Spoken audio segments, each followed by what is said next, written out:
Alright mga boss. So nakainomdom pa po aning video mga boss. So sa inyo nakita mga boss, gi-post na to ni last time. Sa previous nga inyo nakita kaganiha, mao na to siya ang resulto karon. Mao na ni siya ang ato. Og giunsa na mo siya pag customize. So kini nga senaryo mga boss, naabonohan na siya. So mao ni siya ang mark sa ato ang sa pawan. So mao na ni siya ang ato ang pag-abono sa bangko sa atong customer kay mao lagi mao ni iyang request. So ang tawagan ni racing seat back. Alright, so keep watching sa atong sunod nga video mga boss.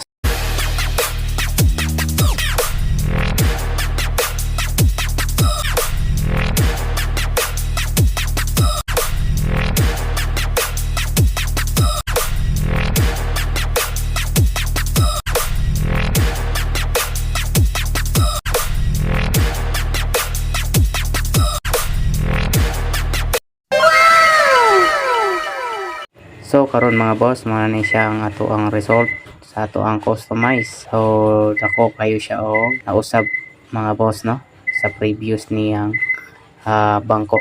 So mao na ni siya ang ato ang customize racing seat back. So from JNB Kulong ng Buhay. So 2 to 3 days ni siya gina-set up nato mga boss ha.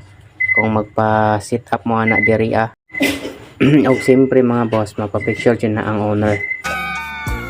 Okay, so sa ganahan lang magpa-set up or magpa-customize ani mga boss, i-PM lang ko ninyo para at least may bawa na to pila ang charge sa ani nga setup. Okay, salamat sa pagtanaw and God bless.